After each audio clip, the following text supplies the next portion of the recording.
Hi, everybody. Welcome to the CoStar News Hotels podcast. I'm news editor Sean McCracken here with a couple of executives from Davidson Hospitality. I'll have each of you introduce yourselves, and then we can get into kind of an interesting topic we have today, a little bit off the wall.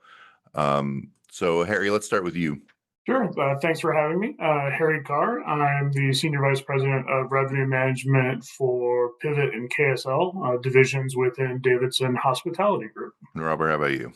Well, good morning. It's a pleasure to be here. Robert Morse, Vice President of Revenue Management. I support the Hotels and Resorts Division at Davidson. Now, astute listeners might be listening and think, okay, we've got two revenue managers on the call. We're going to be talking about revenue management. We are not. We're talking about housekeeping today. And kind of in recognition of National Housekeeping Week, both of you have some level of experience in the housekeeping world. So we're kind of want to chat about what that was and how it kind of informed your careers growing into hospitality executives. I'll start off by saying I also have experience in hotel housekeeping. I worked at a less than reputable hotel during my college days, mostly in the laundry department, but I'd have to fill in as a housekeeper from time to time. And I will say, it's not the easiest job in the world. So let's get into your guys' story. How did you guys intersect with the world of hotel housekeeping in your careers? I'll go ahead and start first. So, I spent about 12 years in rooms operations, primarily front office. And my original path before I landed in revenue was to go down and cross-train in housekeeping and, resident manager, GM track. And I was, candidly apprehensive about heading down there, but, it's definitely a development opportunity for me to better understand the hotel, but also I actually found it one of the most rewarding jobs that I had. It wasn't a long period of time as part of the cross training plan, but it was still just a great development aspect of understanding the other, the heart of the house opposed to the front of the house. And, my favorite thing about it, other than the hardworking men and women down in that department, was no matter where I was in the hotel, I was always in my work area. So whether I was walking the guest room floors or outside the banquet room or the lobby area, I was always out there, and looking at cleanliness and looking at different things.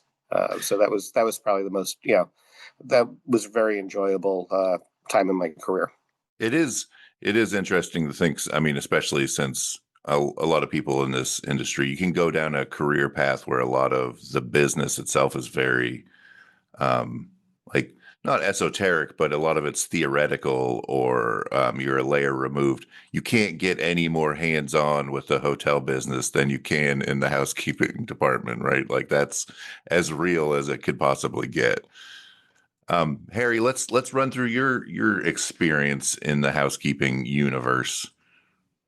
Well, after graduating college with a political science degree, a natural segue into housekeeping. Exactly. Couldn't find a job in my hometown, so I moved out to Colorado. And my uncle suggested I go up and get a job in the mountains, become a ski bum for a couple of years. And he said, get a job in a hotel. It's nice and warm, and they give you a ski pass. That's what I did. I started at the front desk, but it's a seasonal resort, so they needed help in housekeeping during what we call the mud season, when you can't ski, you can't hike, and helped there. And when a position became available as an assistant manager, I transferred down. And for me, it's such a great environment. The job is never done. Even after you've cleaned all the rooms, they're just going to get dirty. And to me, you can't be successful without a great housekeeping team. No matter how beautiful the hotel is, no matter how nice everyone is, if you don't have a clean room and hotel, it's not going to succeed. So I learned a lot. Attention to detail, a diverse staff, really working together to get things done. So it was a great experience, and carried on with that for a few years, even became an executive housekeeper Mm-hmm. until fate kind of shifted me over to the revenue side. Mm-hmm. It is, I think, Robert, you mentioned something about this. It is, in my experience, notable how just generally hardworking hotel housekeepers are. And I do wonder if either of you have anybody who sticks out in your head, or maybe if it's not even a specific person, but like when you think of hotel housekeepers, like what jumps out? Like, are there any like really hardworking, interesting people that you remember interacting with in that world? You know, there's someone that jumps out. His name is Ricardo Ortiz. He was an assistant manager who worked with my team in Denver years ago, and he was an immigrant to this country. Came over, learned the language, really applied himself, and started out in housekeeping, and being the hardest job in the hotel is something I definitely agree with. When you have to make upwards of 15, 20 beds, when you Mm-hmm. got a two double room, people are probably not as clean in a hotel as they are at home. Yeah. So, and you really have to, not just physical but mental, to get everything right in the room, replacing all the supplies. It's not an easy job, and he was able to work up, and he actually became an executive housekeeper and then started his own contract business. Mm-hmm. Um, and that was coming from a very humble background, and really kind of built that community, and not only worked hard himself, but helped out his fellow housekeepers. Mm-hmm. Yeah.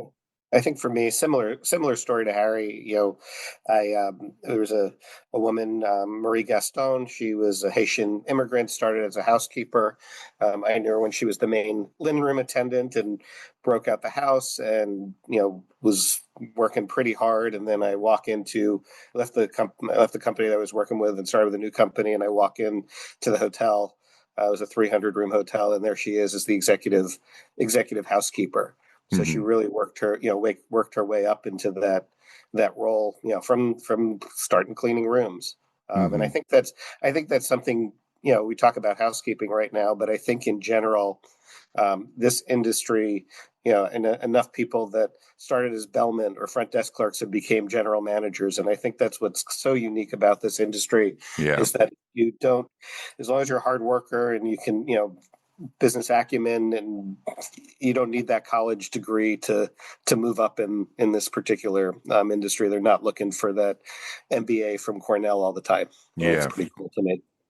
You know, maybe the through line on this will be noticeable to our listeners, but whenever I think of the hardest working person I've ever been around personally, it is in my brief time working in a hotel. There was a housekeeper there, um, who was a immigrant from Liberia because her husband was a college professor at the local college, or the college that I was attending. Her name was Lucinda Ray Wilson. I remember she was literally the hardest working human being I've ever been in contact with. And I was always so in awe that it was not a well run hotel. Like, it's been razed, torn to the ground, so I don't have to be nice about it. It was not a well run hotel. And this woman was single handedly like keeping the whole thing going. And to this day, I marvel at thinking like she would have like 20 rooms to clean, and most of those were double rooms. And it was built on a golf course. And I will say the theory of people not being as clean as they are at home is definitely true for guys on a golf trip, like more so than, especially if it's a golf trip to their like college town. So, but I will say the thing that always brings me a great amount of joy is that after I graduated, it was long gone from town. Her son, who I met very briefly as when he was a small child, went on to become a football player, like an NFL football player, spent most of his career playing for the Atlanta Falcons. And I have no personal affinity or disdain one way or the other for the Atlanta Falcons, but I always rooted for them when I saw that he was on the field, because it's just like what he came from, like family of Liberian immigrants, just really like easy to root for human beings, you know? I I think, Sean, one of the things that stands out for me is I am not a big potluck person. I'm Yeah. kind of like, but when you do a potluck with housekeeping and all the different foods from their culture, it Yeah. was just such a energizing and eye-opening type of experience and environment, just to kind of understand better. Even though they may have been scrapping to put it, food on the table at home, they were so proud to Hmm. share something, whether it was a baked good or some other, item, with their colleagues, and it was just Hmm. those were fun days that I remember fondly. Hmm. Yeah, the sharing of cultures in housekeeping is truly amazing. I worked at a huge hotel. The chain's not around anymore, but it used to be a hotel chain called Adams Mark. And it was 1,200 room hotel. We had an army in housekeeping, and we actually ended up having about 10 different translators Hmm. for the morning meetings, because we had people from South America, Africa, Asia, Europe, everywhere, and the sharing of those cultures is really special in that department. Hmm.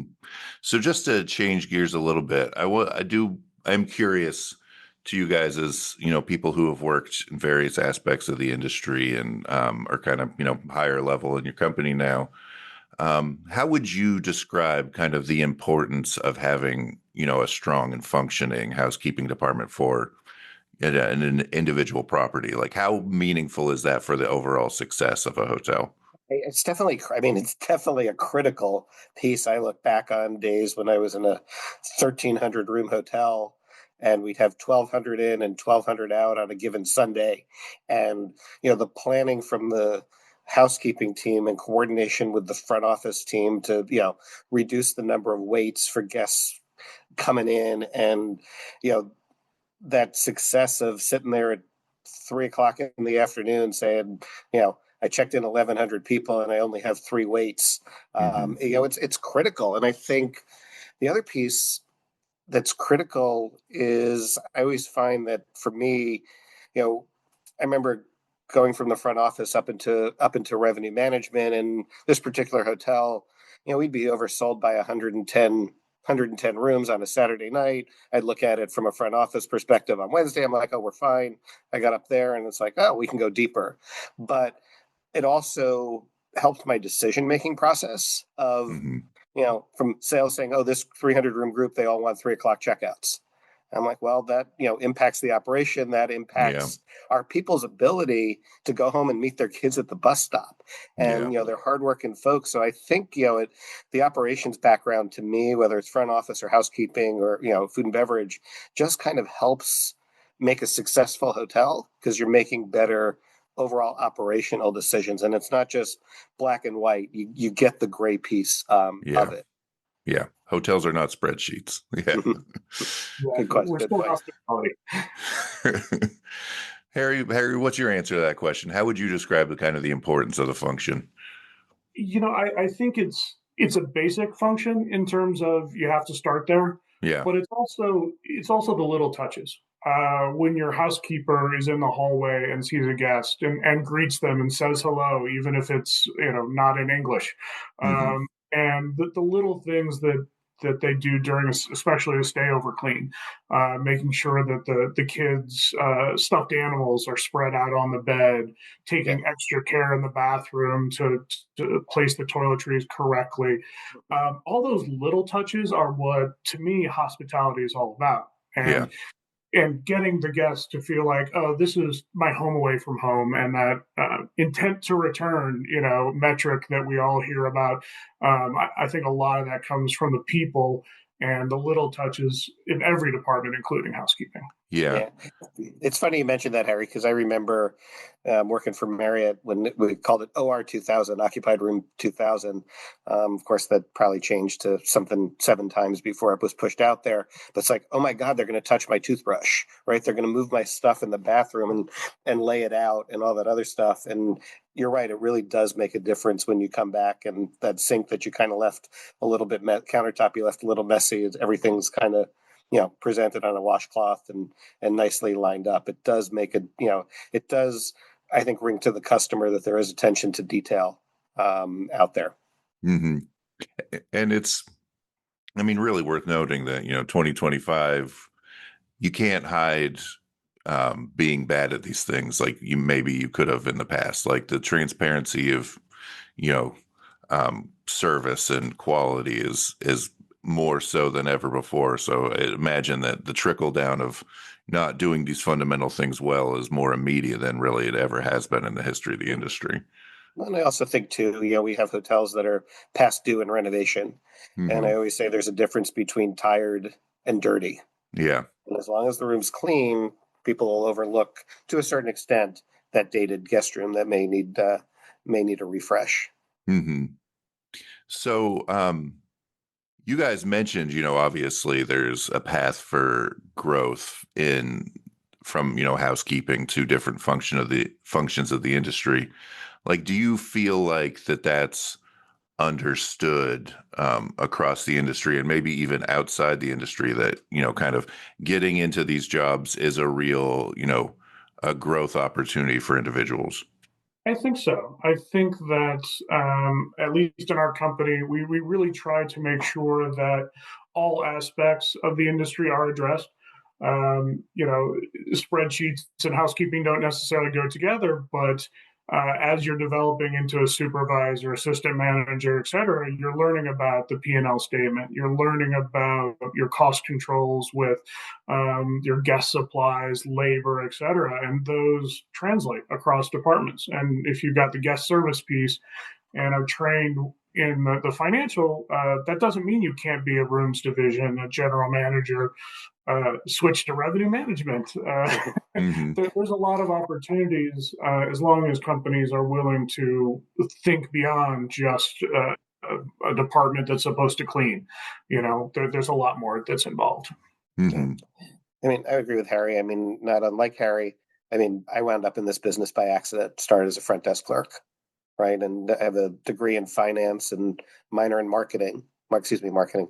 I was thinking about marketing this morning, minor in economics. Hmm. It was my first email of the day.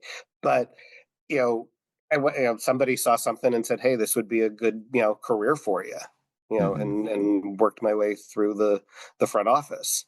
And then somebody said, hey, first we'd like you to go down to housekeeping and become Hmm. a GM eventually. And then somebody said, hey, we think this path might be a different path that you hadn't thought about.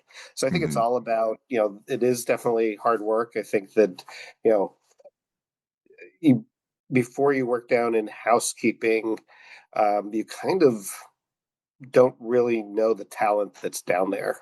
It's Yeah. kind of the hidden talent. And once Hmm. you get down there and spend time with the ladies and gentlemen that are down there and listen to their stories and listen to their aspirations, and I think it's like anything else, somebody's got to say, I think this person has opportunity, and maybe die on the sword to promote the individual, even though some people may not agree, and help them along with their career and mentor them.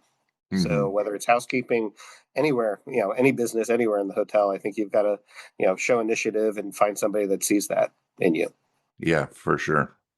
I am interested to hear from you guys. There was some mention that, like, obviously growth in this industry isn't just going to be MBAs. It's not all going to be Cornell grads. But how do you translate kind of the understanding and the importance of, how housekeeping works and the people in those departments to the MBAs and to those young Cornell grads that don't have that kind of on the ground experience? I'm a big proponent of actually getting everyone to spend time in all departments, including Yeah. housekeeping. And I remember a few years ago, we had an analyst in our strategic operations department that was talking about the efficiency of cleaning guest rooms, and it should be down to 18 minutes, and for stayover, and doing all the analytics. And I Hmm. asked the question, have you cleaned a room? And she said no. I said, all right, we've got a hotel. Why don't you go and shadow? I wasn't going to throw her in there. And it really was eye opening Hmm. until you experience that, until you see We've referenced the doubles a few times. A kids sports group checking out. Mm-hmm. All of that, and understanding how the laundry works, the nuts and bolts, even at the front desk, same thing. Experiencing the guest complaints, understanding that sometimes doing your best may not be good enough for some people. Yeah. That practical experience and understanding what the individuals go through, not what the department is, but what a housekeeper goes through in a day, is key to understanding. Yeah. I mean, I remember going down to housekeeping and they gave me a short board. I'm sure it was either four or six rooms. I don't remember because it took me all day to get to them. And then I got inspected and, everything was pointed out that I wasn't doing right. And I think they gave me all checkouts for a reason. Yeah, but it was definitely, I'm like, okay, knew it was hard work, didn't realize till I did it, how hard it was. And even, when you're down there, even just on a busy day, going and stripping the rooms for the Mm-hmm. housekeepers is such a, it saves time. It saves, it's just a big win for them. But I think the other thing too is that, it's kind of switching gears on you, Sean, here, is that people don't realize you are the biggest department in the rooms division. Yeah. And you have to manage, out labor and a P&L. And, if you're not good at that, also what the financial impact is to the hotel, because it can get out of control really, really fast. Yeah, I would imagine. Just to Harry, to your earlier point, I would note that, I mean, in my experience, housekeepers are very smart about what they do, and they're the type of people that could very easily pick up on when they're getting edicts and instructions from people who have no idea what they do and how they do that. So from just a culture standpoint, I'm sure it makes a huge difference, to get, orders are always going to come down from corporate, right? Orders are always going to flow down, but you can tell when it's somebody who understands what you're doing versus has no idea what you do. Well, and I think it's incredibly important to listen to your team. And Yeah. if you switch shampoos and they're going through twice as much, even though you downgrade to try to save some money, and the guests are using much more of that product, or they get complaints, they hear and see what's going on the floors. Mm-hmm. If you don't have a general manager that's listening to housekeeping up there, seeing what's going on, it's easy to not reorder linen. Yeah. But when it's threadbare, when the housekeepers have to wait because you don't have enough linen, you've got to wash it in the day for the day. That's not efficient. All of those things, Yeah. you need to really get in and listen to your folks. As I mentioned, working in the laundry department, what you just said was very much my experience at the very bad hotel I worked at. There was also one of the dryers was broken and would set things on fire, and that was always fun.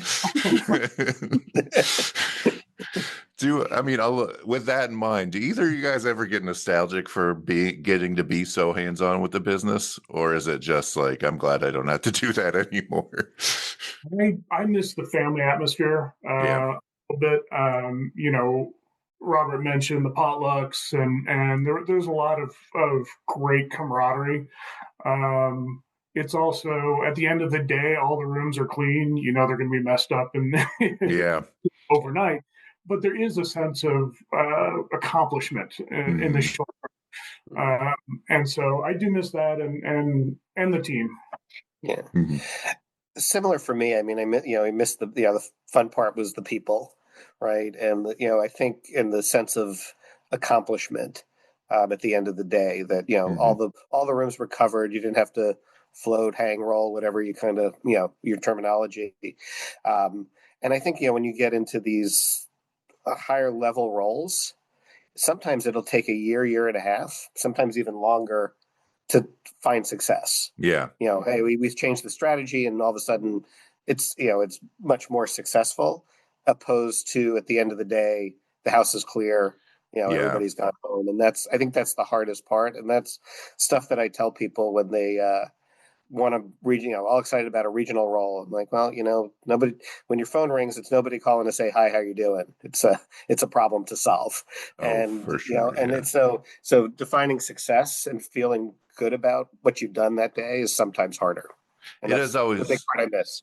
It's so interesting, like that part of it. And this is just a commentary on maybe how corporate jobs work in America. And it's not a criticism, but it's the function of how most people's jobs work is you don't get that immediate, not even feedback, but that, like you said, a sense of accomplishment. Like, here is a task, I've completed it, here's the end results, right? And the more you remove yourself from that feeling, the more it feels like, am I even doing anything? And you could be doing unbelievable amounts of work, but it's all doesn't feel like you're actually accomplishing anything, right? Yep. Yeah, That's you're not going to win on the star report every week. well, yeah, I mean, well, close, but no, but you've got that immediate sense of accomplishment and definitely more of a tangible success ratio. yeah, for sure.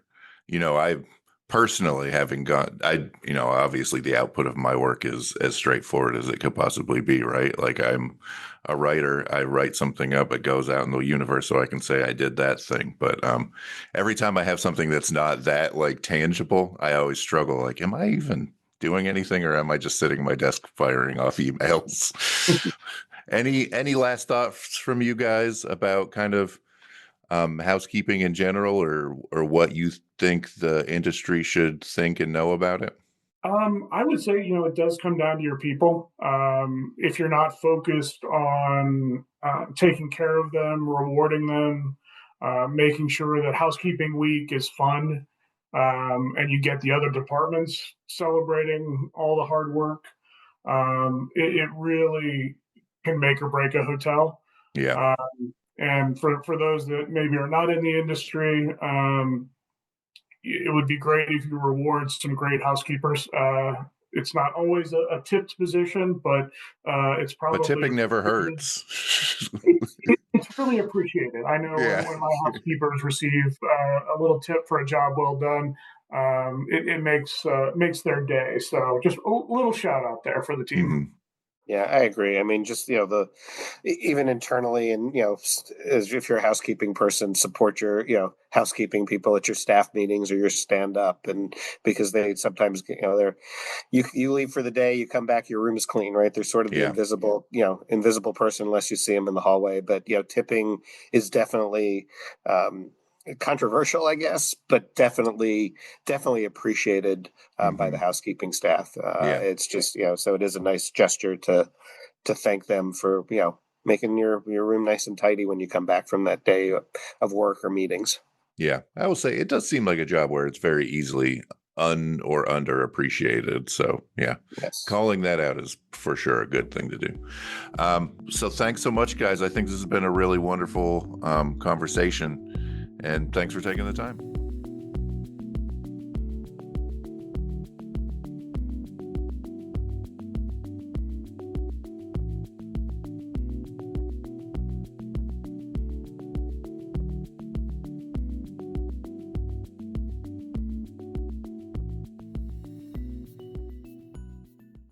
Hi, I'm Davon Reed. I'm Omari Head. And I'm Chris Henry. We're the hosts of the Next Gen and Lodging podcast. It's a monthly show in which we interview a new generation of hoteliers to get their insights into a variety of disciplines and topics, from finance to food and beverage and hotel operations. Listen to us on Spotify, Google, Apple Podcasts, or wherever you get your podcasts.